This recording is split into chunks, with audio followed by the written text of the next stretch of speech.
आज से हम यूपी जीके का लेक्चर 9 देखेंगे। चलिए शुरू करते हैं। लेक्चर 9 देखिए, प्रशासनिक इकाइयाँ देखते हैं। आर्थिक संभाग क्षेत्र यूपी में 4 हैं। मंडलों की संख्या 18 है। जिलों की संख्या 75 है। नगरों एवं नगर समूहों की संख्या 915 है। ग्राम पंचायतें 59,019 है। न्याय पंचायतें 8,135 है। तहसीलें 350 हैं। सामुदायिक विकास खंड 821 है। 821 प्लस 30 विकास खंड नए घोषित किए, मतलब इसमें 30 और जोड़ दिया गया नए विकास खंड। नगर पंचायत देखिए, नगर पंचायत 457 है। नगर पालिका परिषद 158 है। नगर निगम बहुत इंपॉर्टेंट, ये पूछ सकता है। नगर निगम कितने हैं? 17 है। नगर निगम 17 है। यूपी के सरकार द्वारा शाहजहांपुर को 17वां नगर निगम घोषित किया गया। 17वां नगर निगम किसको घोषित किया गया है?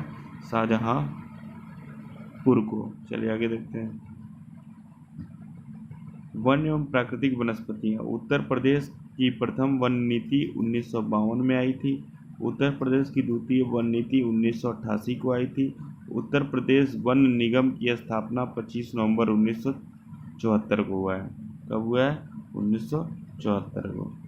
अब देखिए, वन क्षेत्र न्यूनतम और अधिकतम देखेंगे। देखिए, वन क्षेत्र जो हमारे यूपी में है 6.09% याद रखिएगा। कितना है? 6.09% है।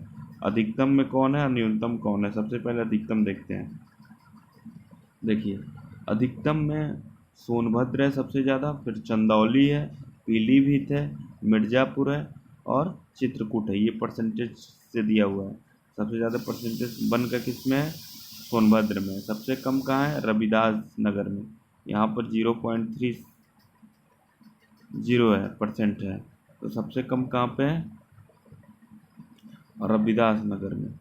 उसके बाद मैनपुरी में, देवरिया में, मऊ में, बलिया में। वन क्षेत्र अधिकतम न्यूनतम याद रखिएगा। अधिकतम कहाँ पे है? सोनभद्र में। न्यूनतम कहाँ है? संत कबीर नगर में। सोनभद्र में कितना है? 36.77 है परसेंट है। उसी तरह आपका संत रविदास नगर में कितना है? 0.30% है रविदास नगर। तो दोनों याद रखिएगा। परसेंटेज के हिसाब से सबसे अधिकतम परसेंटेज वाला वन वाला क्षेत्र कौन सा है? सोनभद्र। न्यूनतम कौन सा है? संत रविदास नगर, याद रखिएगा। चलिए आगे चलते हैं। वन क्षेत्रफल के हिसाब से न्यूनतम और अधिकतम। सोनभद्र सबसे ज़्यादा है। खीरी हो गया दूसरे नंबर पर, मिर्ज़ापुर तीसरे नंबर पर, पीलीभीत चौथे नंबर पर, ललितपुर 5वें नंबर पर। संत रविदास नगर न्यूनतम के लिए जाना जाएगा। मऊ दूसरे नंबर पर, संत कबीर नगर तीसरे नंबर पर, मैनपुरी चौथे नंबर पर, वाराणसी 5वें नंबर पर। वन क्षेत्रफल अधिकतम सोनभद्र का है, न्यूनतम संत रविदास नगर का है। संत रविदास वन क्षेत्र अधिकतम सोनभद्र का, न्यूनतम संत रविदास नगर का है। चलिए आगे देखते हैं। अब देखिए, मिट्टी। हमारी मिट्टी 3 तरह की होती है, आपको पता ही होगा, पहले ही बता चुके हैं। पहली है उत्तर का भावर एवं तराई क्षेत्र। दूसरी है मध्य का गंगा एवं यमुना का मैदान।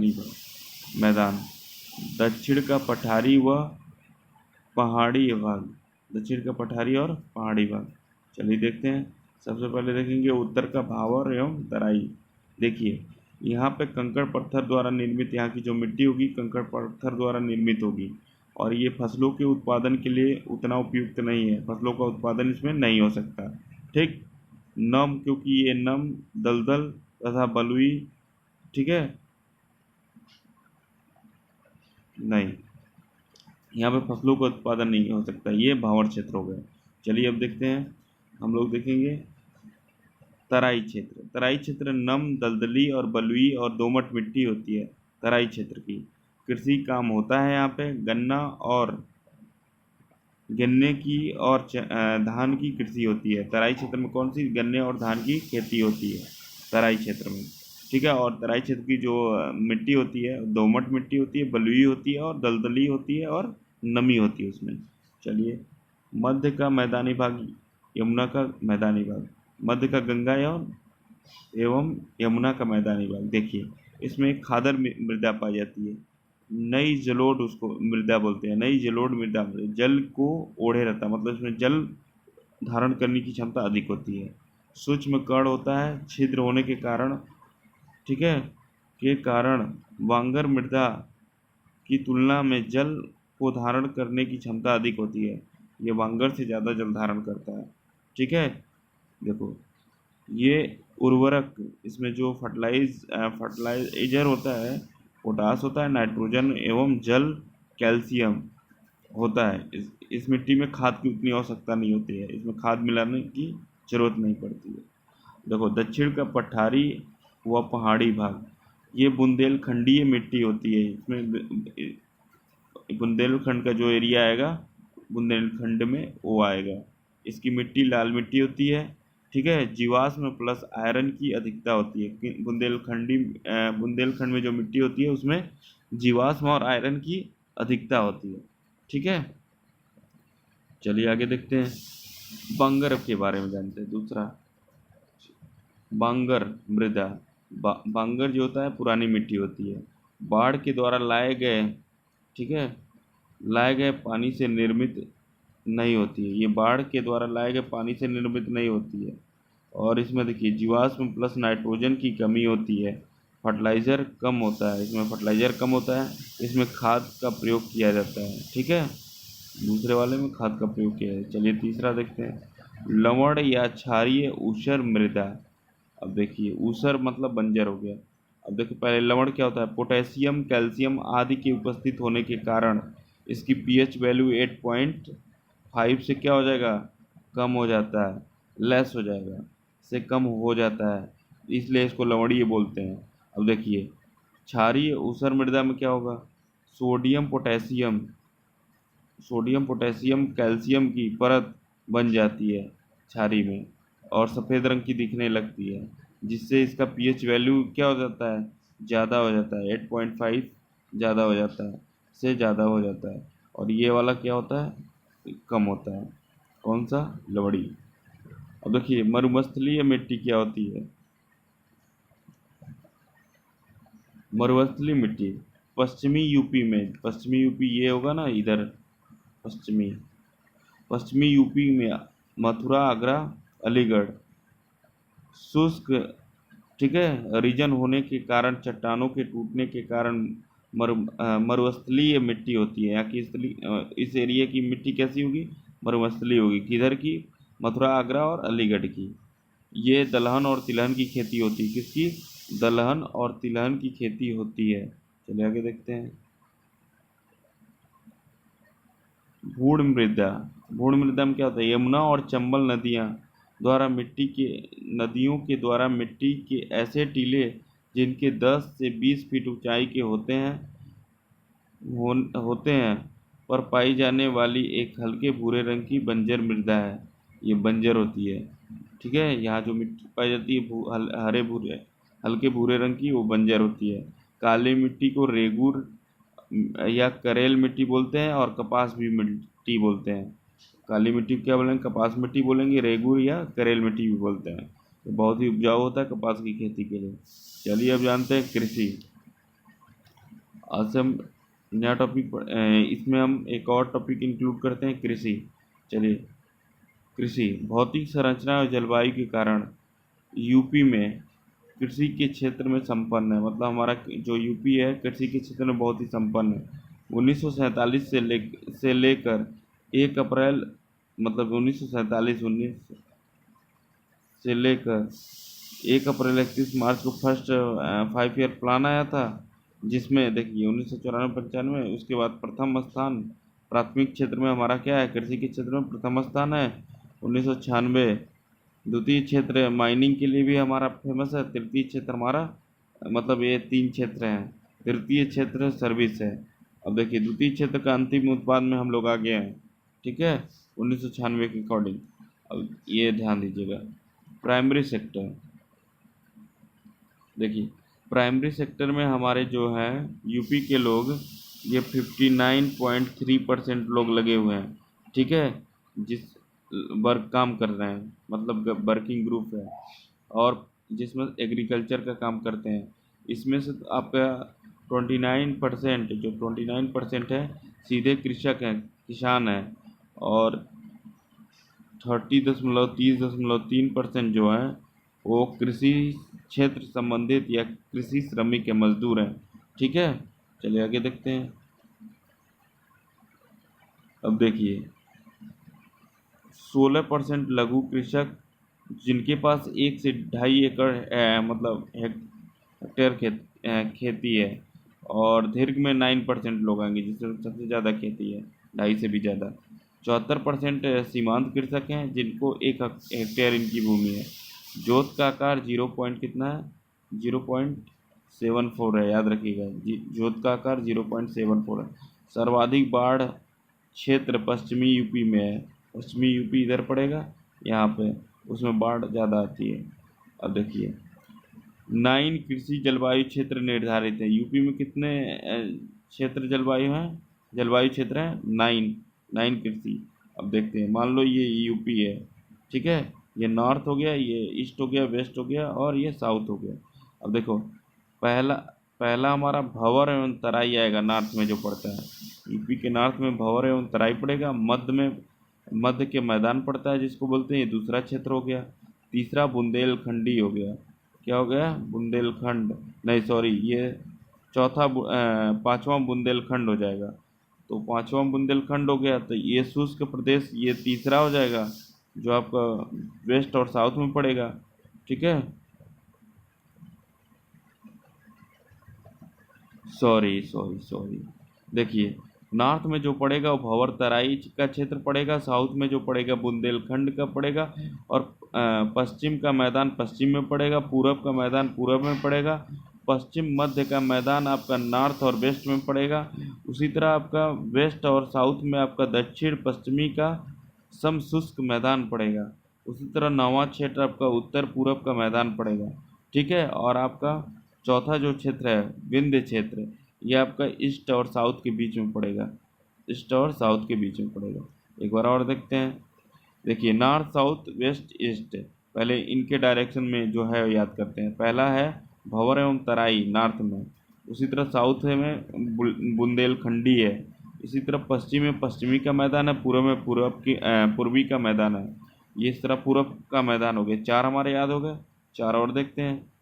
अब देखो सेंटर में हमारा मध्य का मैदान पड़ा है, ये 5 हो गए तैयार। अब पहले देखते हैं नॉर्थ वेस्ट, देखते हैं पश्चिम मध्य का मैदान हो गया। इसी तरह नॉर्थ ईस्ट देखते हैं, नॉर्थ और ईस्ट में देखते हैं उत्तर पूरब का मैदान बोलेंगे, क्योंकि ये उत्तर हो गया, ये पूरब हो गया, तो उत्तर पूरब का मैदान हो गया। इसी तरह ये पश्चिम हो गया, और मध्य हो गया, पश्चिम मध्य का मैदान हो गया। इसी तरह ये देखेंगे वेस्ट और साउथ में कौन कौन से पड़ रहे हैं, तो वेस्ट और साउथ में दक्षिण पश्चिम, देखिए दक्षिण पश्चिम का समशुष्क मैदान पड़ा है। इसी तरह पूरब और दक्षिण का विंध्य क्षेत्र पड़ेगा, याद रखिएगा। अब हम जानेंगे क्रॉप रोटेशन। पहले देखिए रबी की फसल कब बोई जाती है, अक्टूबर और दिसंबर में बोई जाती है, ठीक है, और बहुत ताप और जल की आवश्यकता नहीं होती है, बोई जाती है अक्टूबर दिसंबर में, बहुत इसको ताप की उतनी ज़रूरत नहीं होती है। जौ फ्लावर होना चाहिए, मटर हो गया, मसूर हो गया, गेहूँ हो गया, ठीक है, गेहूँ हो गया, सरसों भी बोया जाता है, ठीक है। जौ मटर मसूर गेहूँ सरसों। खरीफ की फसल मई और जून में बोई जाती है, ज़्यादा ताप और पानी की आवश्यकता होती है। बाजरा कपास गन्ना धान, खरीफ की फसल कौन कौन से हैं, बाजरा कपास गन्ना धान। चलिए आगे चलते हैं। जायद की फसल, बहुत अधिक ताप की आवश्यकता होती है जायद की फसल के लिए, ये मार्च और अप्रैल में बोई जाती है। खीरा ककड़ी तरबूज खरबूज कद्दू, खीरा ककड़ी तरबूज खरबूज ककड़ी, गेहूं गोरखपुर जिले में उत्पादित होता है।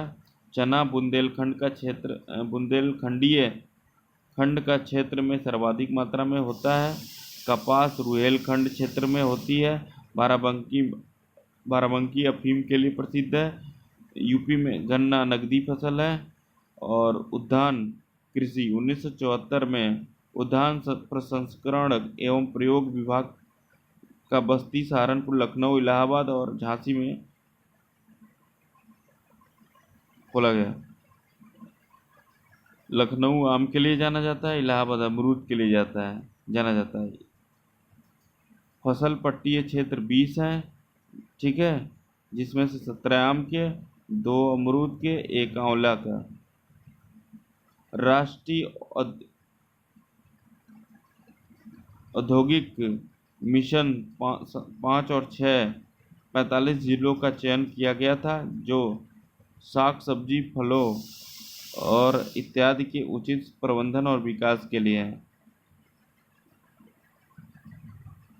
राष्ट्रीय आधुनिक या औद्योगिक मिशन 5-6। अब देखिए, हमारे तरफ 2 तरह का होता है, एक ड्रिप इरिगेशन सिस्टम होता है, एक स्प्रिंकल होता है। स्पेलिंग गलत है, स्प्रिंकल का SPRIN स्प्रिंकल होगा, KLER होगा, स्प्रिंकल इरिगेशन सिस्टम। रटौल आम का उत्पादन सर्वाधिक किस जिले में होता है? सहारनपुर और मेरठ में। रटौल जो आम की एक प्रजाति है, उसका वो कहाँ पे होता है? सहारनपुर और मेरठ में होता है। लंगड़ा आम का उत्पादन सर्वाधिक किस जिले में होता है? वाराणसी में होता है। आंवला का उत्पादन प्रतापगढ़ में। आंवले का उत्पादन कहाँ होता है? प्रतापगढ़ में। आलू निर्यात जोन यूपी में कहते हैं आगरा ताज ब्रांड, ठीक है, आगरा ताज ब्रांड। आम प्रदेश में से दूसरे प्रदेशों में किस ब्रांड नाम से निर्यात किया जाता है? नवाब ब्रांड, याद रखिएगा, नवाब। कौन सा ब्रांड? नवाब ब्रांड। अब देखिए, ये तो हो चुका है हम लोग का, ठीक है। पूरब में बलिया पड़ता है, पश्चिम में शामली, और उत्तर में सहारनपुर, और दक्षिण में सोनभद्र, याद रखिएगा। अब देखते हैं मसालों से सब्जी और मसालों उत्पादन। अब देखो, कुल आलू उत्पादन का 65%, मतलब सभी राज्यों में 65%, यूपी में आलू उत्पादन होता है। कुल आलू उत्पादन का 65%। आलू मेरठ, बागपत, हाथरस एक्सेट्रा में बहुत ज़्यादा उगाया जाता है, ठीक है। इसको ये शीत ऋतु, इसमें अधिक शीतलहरी की जरूरत होती है, शीतग्राही होता है, क्षमता होती है इसकी। केंद्रीय आलू अनुसंधान संस्थान शिमला में है, ठीक है। और ब्रीडर आलू बीजों को यूपी के 19 राजकीय बीज संबंध संस्थान स्थापित किए गए। प्रदेश के वितरित, यहीं से हम क्या होता है, सारे प्रदेश में वितरित किए जाते हैं इन्हीं संस्थानों के माध्यम से।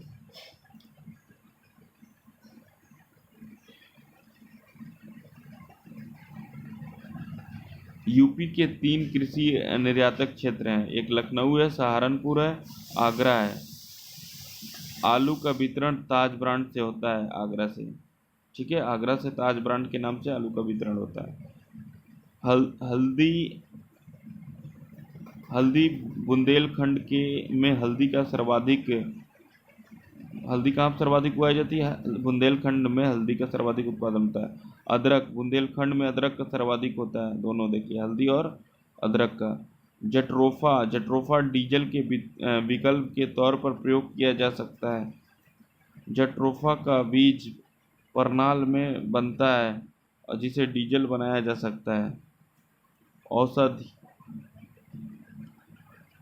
औषधि उत्पादन, घृत कुमारी, एलोवेरा, पिपरमेंट, अर्जुन, अश्वगंधा, शंखपुष्पी, ये हमारे यहाँ के औषधि के काम में लिए जाते हैं। मेंथा ऑयल शिवला के पौधे से निकाला जाता है। किसका? शिवला के पौधे से निकाला जाता है। पानों उत्पादन, महुआ पान की खेती के लिए प्रसिद्ध है। 1981 में पान अनुसंधान संस्थान स्थापित किया गया था, कहाँ पे? महुआ में। राज्य 21 जिले पान उत्पादन करते हैं। कितने जिले? 21 जिले। पुष्पोत्पादन, भारत में 9 पुष्पोत्पादन के आदर्श संस्थान हैं लखनऊ में, जिसमें से एक लखनऊ में है। कन्नौज फूलों से इत्र का उत्पादन करता है।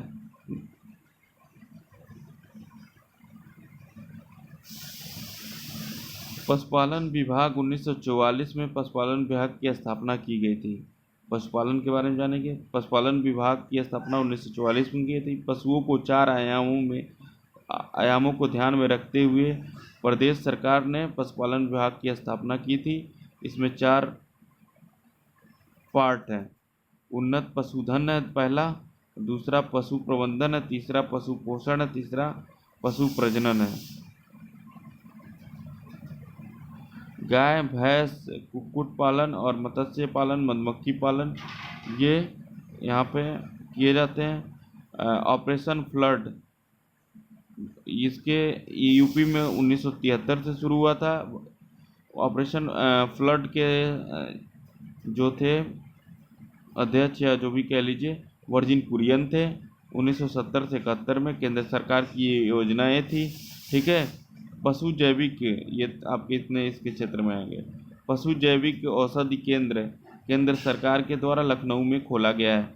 पशु जैविक औषधि केंद्र केंद्र सरकार के द्वारा लखनऊ में खोला गया है। टीकों का निर्माण किया जाता है। यहाँ पर टीकों का निर्माण किया जाता है, जिसमें 75% केंद्र सरकार का योगदान रहता है, 25% यूपी गवर्नमेंट का योगदान होता है। 75 केंद्र सरकार के द्वारा सघन टीकाकरण योजना चलाया जाता है। गोपालन संस्थान की शुरुआत 1999 में की गई थी।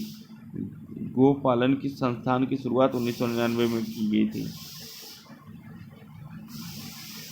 यूपी में 4 बैंक स्थापित हैं।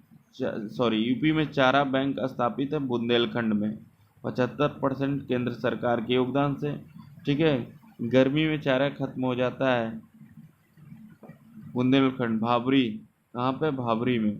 ठीक है। चारा खत्म हो जाता है, इसलिए वहाँ पे स्टोर किया चारा बैंक को इकट्ठा करके रखा जाता है। ठीक है। गोकुल पुरस्कार योजना दुग्ध उत्पादन से संबंधित है। किसान कॉल सेंटर भी है। कृषि निर्यातक जोन आगरा, लखनऊ और सहारनपुर है। 3 जोन है ना, आगरा, लखनऊ और सहारनपुर। किसान वृद्धावस्था योजना 2 अक्टूबर सन 2003 से चला गया। कुछ महत्वपूर्ण क्वेश्चन भी देख ही लेते लगे आप। यूपी में किसान मित्र योजना कब शुरू की गई थी? 18 जून सन 2001 को। ठीक है।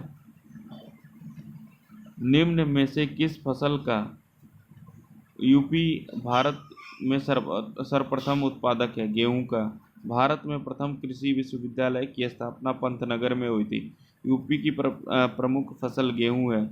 लाल मिट्टी पाई जाती है मिर्जापुर और झांसी में। यूपी के 7 जलवायु क्षेत्रों की संख्या 9 है। धान, मक्का, गेहूं फसल चक्र पूर्वी यूपी के सर्वाधिक उपयुक्त हैं। यूपी में किसान बही योजना कब लागू किया गया था? 1992 में। 1992 में। उत्तर प्रदेश विक्रय अधिशेष अधिगम है गेहूं। उत्तर प्रदेश में उगाई गई निम्न फसलों में से किसकी उपज न्यूनतम है? मूंग की। उत्तर प्रदेश अग्रणी उत्पादक है गेहूं, गन्ना, आलू का। भारत में यूपी किसके उत्पादन में प्रथम स्थान है? गेहूं, गन्ना। उत्तर प्रदेश में पान उत्पादन के लिए कौन जिला प्रसिद्ध है? महोबा। यूपी किस उत्पादन का सबसे बड़ा उत्पादक है? गेहूं का। उत्तर प्रदेश में ओनालिका प्रवर्धन में सबसे अधिक प्रभावित कौन सा है? इटावा। यूपी में प्रथम दुग्ध सहकारी समिति की स्थापना हुई थी लखनऊ में।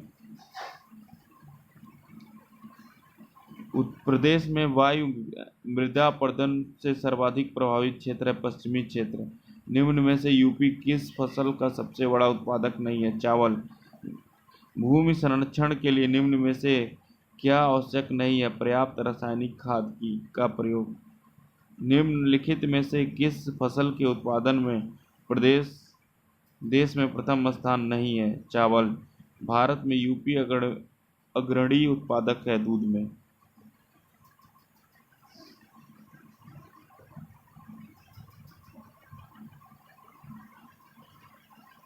यूपी को सबसे महत्वपूर्ण नकदी फसल है गन्ना। यूपी का प्रमुख वाणिज्य फसल है गन्ना। यूपी शासन ने एग्रो पार्क स्थापित किए हैं हापुड़, लखनऊ, सहारनपुर, वाराणसी में। गेहूं में सर्वाधिक उत्पादन वाला राज्य यूपी है। कृषि श्रम उत्पादित सर्वाधिक है पश्चिमी यूपी में। यूपी में सीमांत कृषक किन्हें कहा जाता है? 1 हेक्टेयर से कम भूमि वाले को। उस जनपद को चिन्हित कीजिए जिनमें जानवरों के लिए पाली क्लिनिक नहीं है। लखनऊ, झांसी, मुजफ्फरपुर, गोरखपुर। तो झांसी में नहीं है पाली क्लिनिक। यूपी में खरीफ फसल की बुआई होती है जून जुलाई के दौरान। आंवला का सर्वाधिक उत्पादन करने वाला है प्रतापगढ़। भारतीय चारागाह एवं चारा अनुसंधान संस्थान स्थित है झांसी में। याद रखिएगा। Thank you. इस तरह हमारा ये लेक्चर समाप्त होता है।